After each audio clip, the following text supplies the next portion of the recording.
Everybody, it is Freekbass, and welcome to BASSTalk with Freekbass. I'm here every Wednesday night at 9 p.m. Eastern Time, 6 p.m. Pacific Time. If you're watching me over at the Facebook page, hello everybody at Facebook. That's Facebook Music/Freekbass. If over at the YouTube page, also youtube.com, the Freekbass channel. And of course, we are now also broadcasting at the mighty platform known as Twitter too. So hello, Twitter people.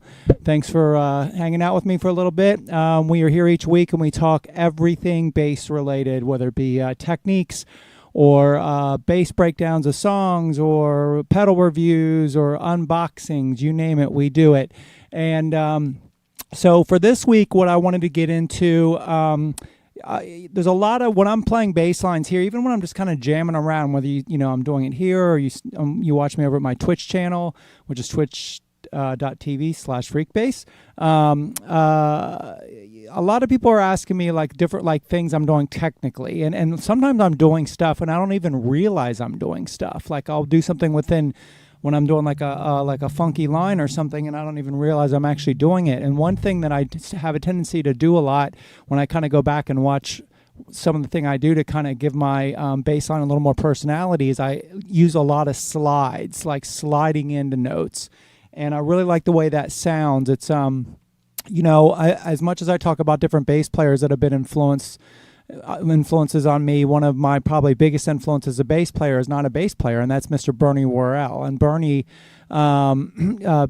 keyboard player for Parliament Funkadelic, Talking Heads, but he did so many of the bass lines, and kind of like with the bass keyboard stuff, like if you think of songs like Flashlight, for instance, he would like slide into notes, and it would just kind of create it. It was, again, you hear me talk about this a lot here on BASSTalk is with singers and trumpet players and sax players, horn players, they always have, the advantage of having their voice, and they can, blow harder, or like slide into a note or slide out of a note. Where with us, it's all based off of our hands and what we do on the fretboard, and also with our left and right hand. So sliding with, creating a bass line, excuse me, and then sliding into like certain notes you choose can really kind of enhance the sound of the line and really make it sound kind of cool. Probably one of the most famous bass lines that really does that for the entire thing. If you think about the Chili Peppers tune, "Give It Away." Yeah, the old.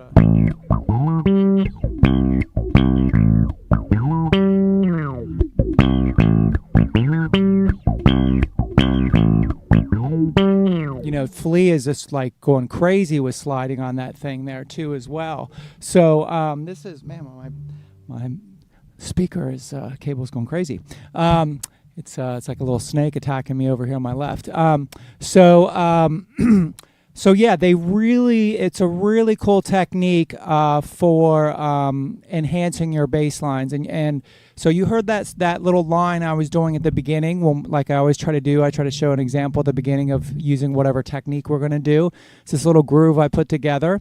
And let me play it one more time, and then I will break down exactly what I'm doing, and then kind of show you a way that you can kind of use sliding in your own player. And this is something you can do as a beginner or someone that's been playing for many, many years to enhance it. So here we go. So.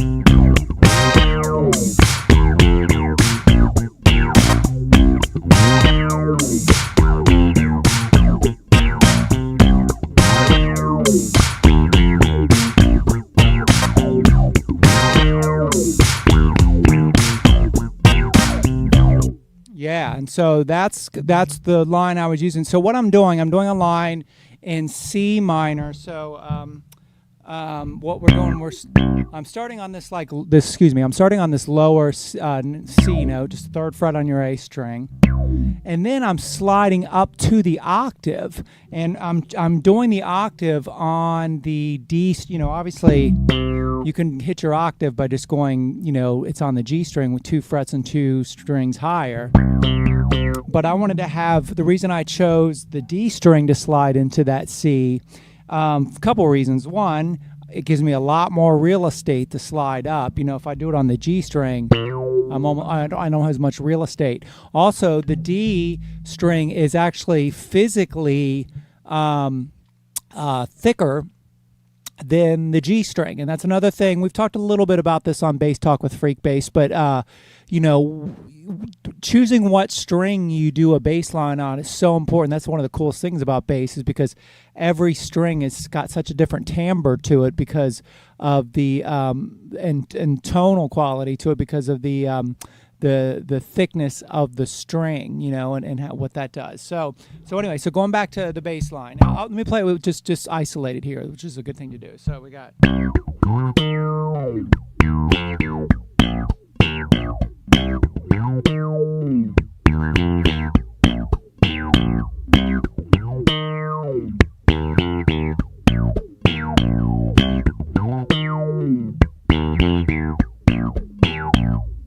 And there's the bass line. So yeah, so I'm hitting that low C, and then I'm sliding. Now the C in this case is the 10th fret on the D string, and I usually start my slide, you know, usually 4 or 5 frets below the note. You know, I'm not starting all the way down here. You know, it sounds cool when you do that. And going back to when I was talking about Flea and Give It Away, it sounds like when he does his slide on, he's really starting way low on the neck and really giving a real long slide. But for this one, and partially because of the tempo, partially because of the sound I was creating, I'm starting probably about the 7th fret or so on that A, sliding up to that C. And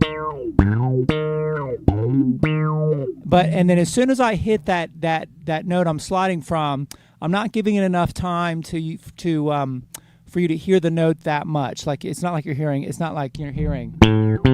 you know, like that, like, which would be sound kind of weird. You know, it's like you're not hearing A to C. It's just it's just the slide. And so, you know, I'm obviously doing it with thumping.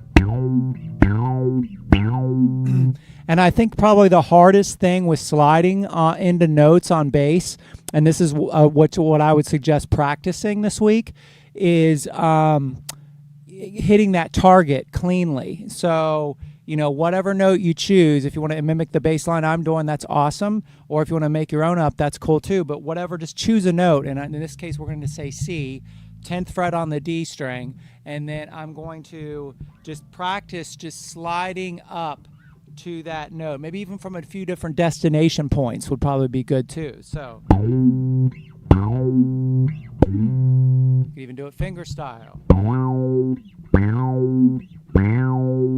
Like that. And then when I land on that note, I'm like giving it a little bit of hang time too, so you can really you know, for harmonically it kind of gives that note the you know, the weight that it needs, so you can hear that note after a slide, a kind of a crazy funky technique. You want to still be able to hear that note really well, because it's obviously that's the most important thing, is hearing the note, you know. So probably a good exercise I think would be really good is maybe choose like 2 or 3, 4 notes. Like, hey, I'm going to do C, I'm going to do E on my A string, maybe A on my E string. Maybe we'll do 3. That'd be good. So we got C, we got E on the A, which is 7th fret on the A, 5, which is A, 5th fret on the E string. So maybe just practice. Get that real target really, really good, and then do the same thing on the A string into the E.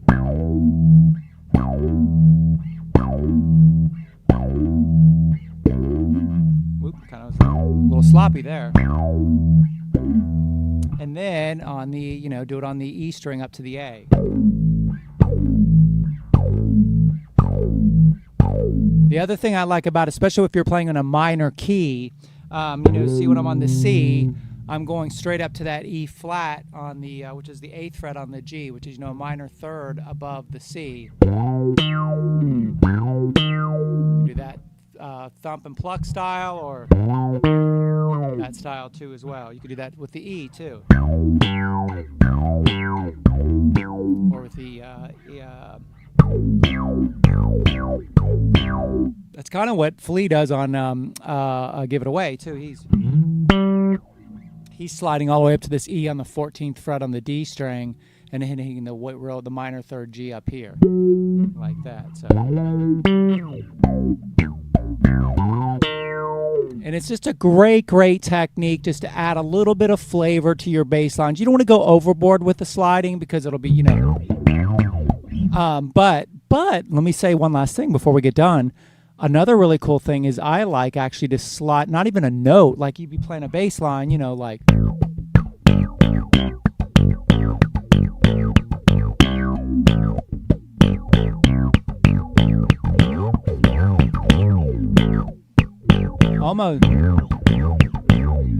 Almost like you're using it almost like a percussive instrument too, not even really going for a note. It's just more about the sound of the slide. That's another approach to it without even necessarily trying to aim for a note. So that's something else to kind of get used to too as well. Last thing I'll say on the slide thing, when you do slide, you want to make sure you're not going too slow on the slide because you don't want to hear like that going up each fret, like that kind of stuff. I mean, that's a tempo thing, obviously, but even when you're doing slides, you want it to be almost like a singing quality to it. Slides sound really cool on fretless, as you can imagine. If you're a fretless player, you can have all kinds of fun with that. So let's do this bass line one more time, kind of show how the way I incorporate it. Maybe you can mimic what I'm doing too as well, or create your own. But just the idea is sliding into those notes cleanly and having that target really real strong once you get there.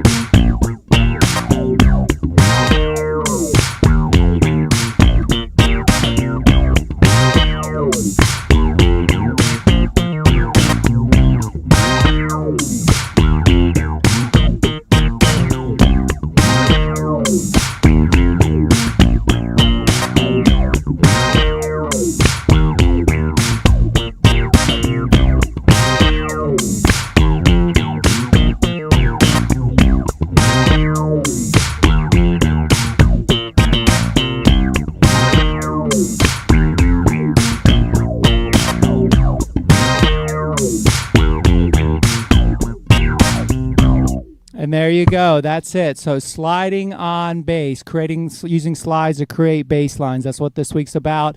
Thank you for being here on this week's Bass Talk with Freekbass. Don't forget, every Thursday night, 9 p.m. Eastern Time, come visit me at Twitch, twitch.tv/Freekbass. Please go over there, follow. I'm there Saturday nights at 10 o'clock to 10 p.m. Eastern Time. It's just a really cool platform. I'm just creating live grooves with you at the chat, which is, basically people that are tuning in. If you've never been to Twitch, and I'd love to see you there. I'd love to have a conversation with you there. We're having it's a really cool community. It gets cooler and cooler each week I do it. So check that out. But most important, make sure you're here every Wednesday night, 9 p.m. Eastern Time for Bass Talk with Freekbass. If you're watching at YouTube, please give the old thumbs up if you're digging it, and please subscribe, and please, you Facebook people, please share. Thank you so much. Everybody have an amazing week. I will see you soon.